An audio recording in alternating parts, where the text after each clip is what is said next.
जयपुर के मदन मोहन, गोविंद देव जी और गोपीनाथ जी भगवान, इन तीनों के दर्शन एक दिन में करना होता है, तभी दर्शन पूर्ण माने जाते हैं। ऐसा किस लिए, आइए इस वीडियो में हम बताने की कोशिश करेंगे। भगवान जब अपनी लीला को समेटकर अपने धाम को चले गए तो बद्रीनाथ अकेले रह गए।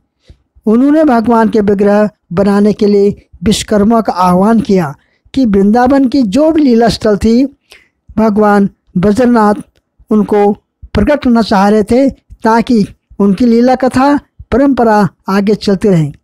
तो विश्वकर्मा जो देवताओं का ऑपरेटर कारपेंटर थे बड़े, आए और उस समय उत्तरा माता जी भगवान के स्वरूप का वर्णन करती और जैसे जैसे वो रूप माधुर्य का वर्णन करती है, भगवान के चरण ऐसे थे, उनकी नाक ऐसी थी, वैसे भगवान के विग्रह को विश्वकर्मा बनाते जाते थे।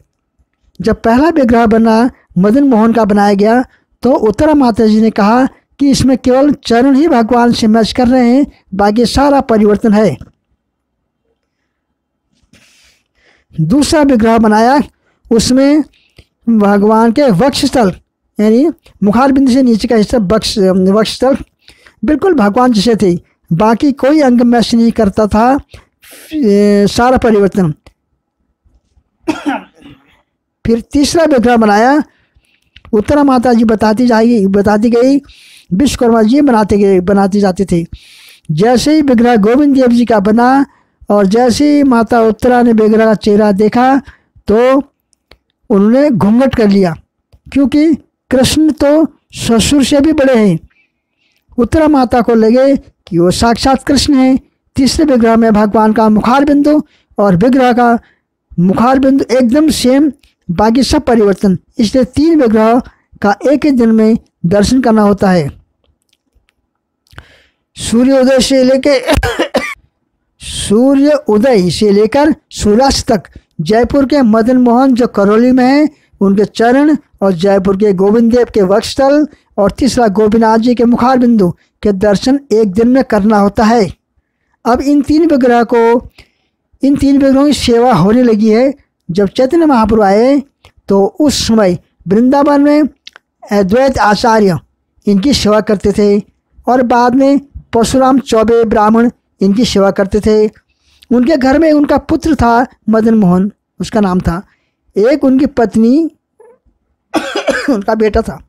उनका बेटा मदन मोहन ठाकुर जी के साथ खेला करते थे, क्योंकि बराबर उम्र के थे। जब वो दोनों बालक खेलते थे तो सनातन गोस्वामी जो मधुकरी के लिए मथुरा आते थे, तो वो इन बालकों को खेलते हुए 2-3 घंटे तक देखते थे। चौबे जी इन दोनों बालकों में कोई भेद नहीं करते। जब ठाकुर जी, यहाँ तक कि जब ठाकुर जी भोग नहीं खाते थे तो चौबे जी डंडा लेके खड़े होकर खिलाते थे, खाओ। सनातन गोस्वामी जी ये लीला देखकर आश्चर्य करते थे। एक दिन सनातन गोस्वामी जी ने देखा कि चौबे जी की पत्नी चौबियाने जी खीर बना रही थी और एक हाथ से नीम की लकड़ी दातुन कर रही थी और दातुन का दूसरा हिस्सा उससे खीर चला रही थी। सनातन गोस्वामी ने ये देखा कि चौबियाने जी को बोले कि ये भगवान हैं, इनके साथ ऐसा व्यवहार करती हो, हम इनको नहा धोकर पवित्र होकर मंत्रों से भोग बनाते हैं। फिर उनको समझाया कि नहा धोकर भोग बनाया करो। चौबियाने जी बोली, हम ठहरे गांव के, हम ये कुछ नहीं जानते हैं। फिर भी दूसरे दिन से वो नहा धोकर भोग बनाने लगी। तो मंदिर में पुजारी का पूजा का टाइम हो जाता था, तो कई बार तो भगवान भूखे रह जाते थे। एक दिन सनातन गोस्वामी, क्योंकि भोग नहा धोकर बनाना फिर टाइम लगेगा ना, फिर एक दिन सनातन गोस्वामी के सपने में भगवान आए और बोले कि आपने चौबियानी माता जी को ऐसे क्यों बोला, नहा धोकर पवित्र होकर। वो बादशाह भाव से मेरी सेवा कर रही थी, भोग बना रही थी। फिर गोस्वामी जी चौबियानी को बोलने गए कि माता, आप जैसे पहले सेवा करती आ रही हो वैसी सेवा किया करो, आपके लिए कोई नियम धर्म नहीं है। इस प्रकार मदन मोहन भी चाहते थे कि चौबेन जी के जाने के बाद मेरी सेवा सनातन गोस्वामी जी करें।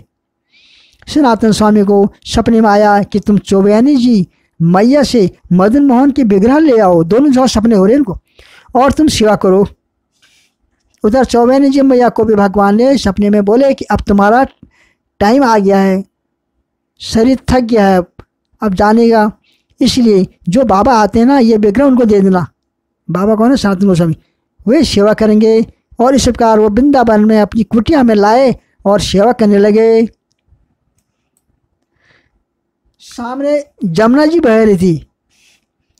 अब सनातन गोस्वामी मदखोरी करके आटा दाल जो भी मिलता था लाते थे और आटा का बाटी बनाकर अथ पका आधा कच्चा बिना नमक का जैसे मदन मोहन को भोग लगाते थे, खुद भी खाते थे। एक दिन मदन मोहन भगवान ने 1-2 दिन तो कैसे तैसे गले से उतारा। चौबेन जी के वहाँ तो 5-6 टाइम भोग खाते थे, यहाँ रुकी सुखी। एक दिन मदन मोहन जी ने बोल दिया कि तुम्हें रोज मुझे आधी अधपकी आधी कच्ची बाटी खिलाते हो और वो बिना नमक का, कम से कम नमक तो डाल दिया करो।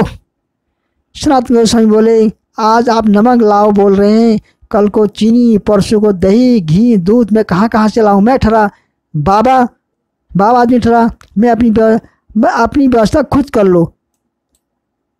तो सामने जमुना जी थी। उस टाइम में जमुना में बड़ी तेजी से बहता था पानी। कौन सा फल है?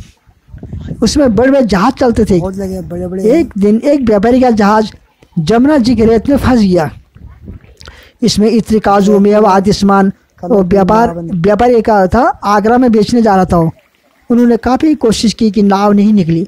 रात होने को आई, उनको घबराहट होगी कहीं कोई चोर चक्के ना आ जाए,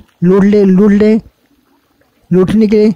उस समय व्यापारी ने देखा कि सामने कुटिया में दिया जल रही है। वो कुटिया में आए और बाबा तो अपने भजन में लगे हुए हैं।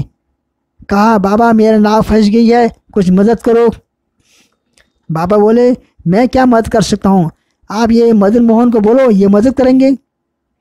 तो उस व्यापारी ने भगवान मदन मोहन से प्रार्थना किया कि मेरी नाव जमन रेत में फंस गई है, उसको निकला दो और मुझे जो नफ़ा होगा मैं आपके लिए सुंदर सा मंदिर बनाऊंगा। इतने में वो नाव ऊपर तैरने लगी और वो नाव को ले गए जहाँ जाना था। उनको उस समय उनका सारा माल बिक गया, आगरा में बेचा उन्होंने, उनको 4 गुना नफ़ा हो गया। उस व्यापारी ने एक सुंदर मंदिर बनवाया जो परिक्रमा मार्ग में है, और उधर गोविंद देव का भी एक सुंदर 7 मंजिले की मंदिर बना। और गोविंद देव के मंदिर में पूर्णिमा के दिन 1.25 किलो घी का दिया जलता था। तो दिल्ली में औरंगजेब ने देखा कि ये दूसरा चांद कहाँ से आ निकला। पता चला कि वो मंदिर में दिया का प्रकाश है। औरंगजेब ने वो मंदिर को तोड़ने के लिए अपने सैनिकों को भेज दिया। उधर वृंदावन में पता चल गया कि मंदिर तोड़ने को आ रहे हैं। वो रातों रात वृंदावन के सारे विग्रहों को लेके जयपुर में, और वहाँ राजपूतों का राज्य था, मुगल राजपूतों से डरते थे। वहाँ राजा के महल में गोविंद देव जी और मदन मोहन को जगह मिल गई। वहाँ के राजा जय सिंह थे, उनकी एक बेटी थी जो मदन मोहन की सेवा करती थी। उसका मदन मोहन भगवान से प्रेम हो गया। कुछ दिन बाद जय सिंह की बेटी की रिश्ता करौली के राजकुमार से तय हो गई। तो बेटी ने कहा मैं दहेज में मदन मोहन को लेके जाऊंगी। राजा बोले कि मदन मोहन थोड़ी जाते हैं, वो तो बिक रहे हैं। इस प्रकार बहस हुई। तो राजा ने कहा ठीक है, कल तुम्हारी परीक्षा होगी, तुम्हारा आँख में पट्टी बांधी जाएगी और 10-12 मदन मोहन विग्रह होंगे, तुम जिस पर हाथ रखोगे वही मदन मोहन को लेके जाएगी। तो एक दिन पहले राजकुमारी को सपना आया कि उस कमरे में बहुत सारे डुप्लीकेट मदन मोहन हैं। उनमें से जिसकी उंगली उठी होगी वो मैं ही हूँगा, आप वही विग्रह को चुनना। पहाड़ी है। मदन मोहन की भी करौली जाने की इच्छा थी। अगले दिन जब परीक्षा हुई तो उसने पहचान लिया, तो वही मदन मोहन जी राजकुमारी के साथ करौली चले गई। और आज भी मदन मोहन की सेवा करौली में बड़ी भव्य तरीके से होती है। इसी प्रकार जयपुर में भी गोविंद देव की भी सेवा भव्य तरीके से होती है। पीठ का मंदिर। रोज के रोज 50,000 लोग दर्शन करने आते हैं। आप वृंदावन में देखोगे तो इतने दर्शनार्थी कहीं नहीं आते हैं जितने कि जयपुर के गोविंद देव जी मंदिर में आते हैं। इसलिए जयपुर को गुप्त वृंदावन भी कहा जाता है। कौन सा मंदिर है, देखने भी कौन सा मंदिर है। यह तो गलता पीठ ही है।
राधा विनोदीलाल मंदिर है जो लोकनाथ गोस्वामी के शिष्य थे, उन्होंने फिर की स्थापना की थी जयपुर में।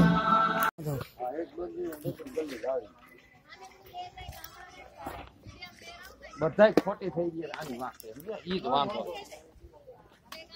કે આપણે હોય ને ખોટી કે આપણે એ આપણે મુક્તિ आधे माधव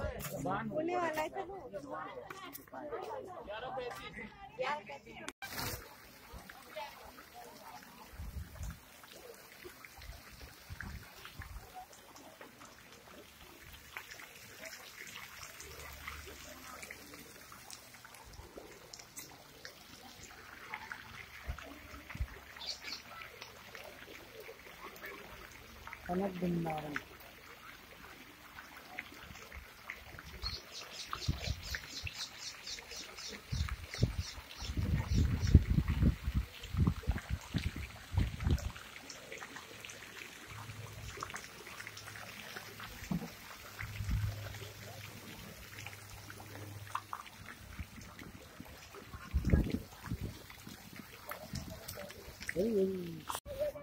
ये है कनक घाटी जयपुर।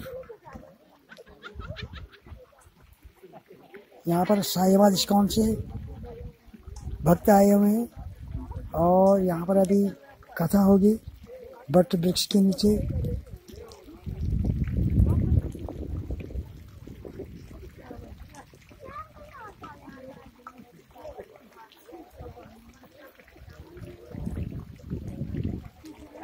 कनक वृंदावन तो इसको बोलते हैं कनक वृंदावन।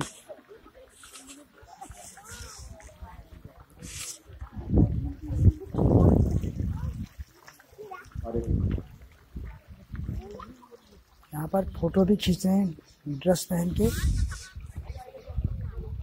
आप भी फोटो खींच सकते हैं ड्रेस पहन के। हरे राम राम राम हरे हरे, हरे कृष्ण कृष्ण कृष्ण हरे। कनक वृंदावन जयपुर का एक कनक वृंदावन है। नहीं वो पेड़ के नीचे तो बहुत बढ़िया आ रहा है।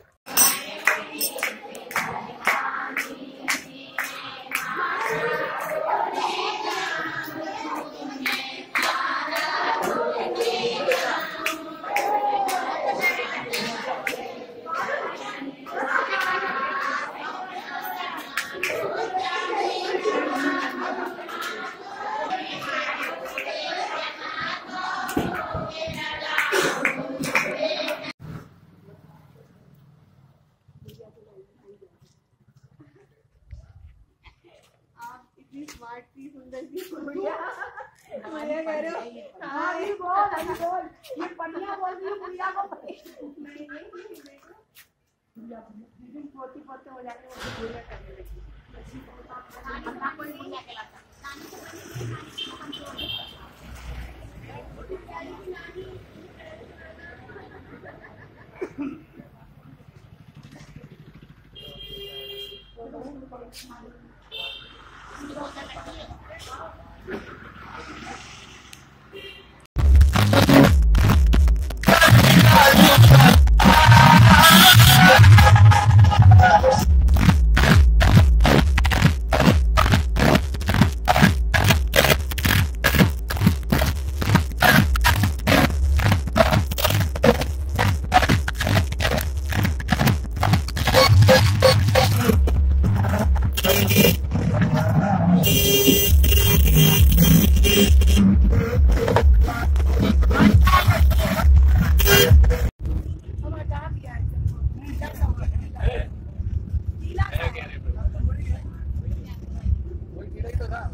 बताइए रोकना का है जाएंगे तो अभी कहाँ से आगे रोकना है।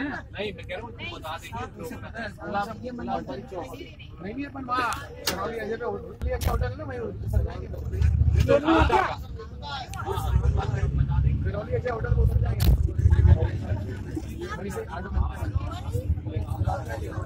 वही गुलाब जामुन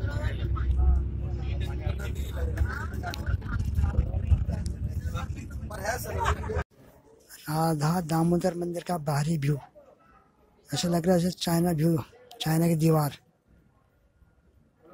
ये राधा माधव मंदिर है, ये अंदर ये बाहरी हिस्सा है।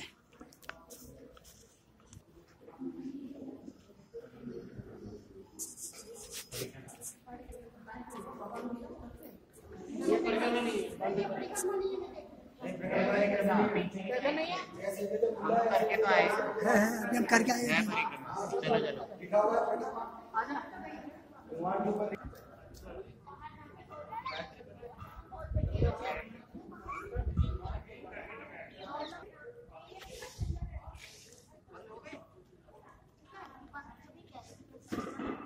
राधा दामोदर मंदिर जयपुर। व्यू देखिए कितना अच्छा है। राजा महाराजाओं के ज़माने के बनाया हुआ कितनी शानदार बिल्डिंग देखो, डिजाइन देखो इसमें। राधा दामोदर भगवान की जय, ये राधा माधव की जय।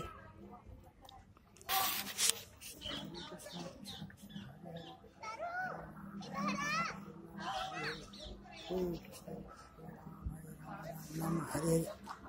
सब बच्चे लोग फोटो ले रहे।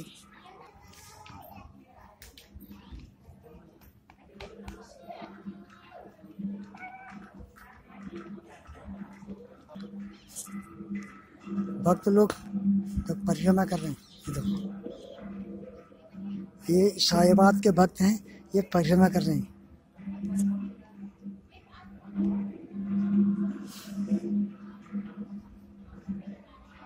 शाहीबाद के भक्त की जय। परिक्रमा करने हमने परिक्रमा कर ली है।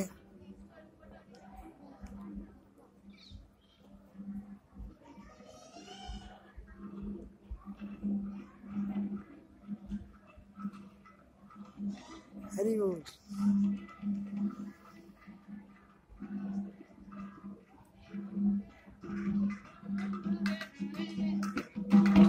हरि बोल। ये हैं साहिबात के भक्त लोग।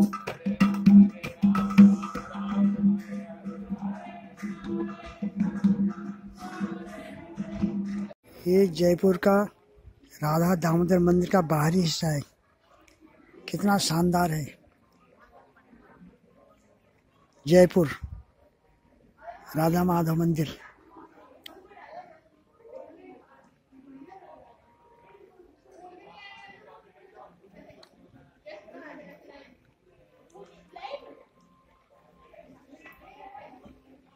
अब यहाँ पर प्रसाद के लिए लोग भक्त लोग जा रहे हैं।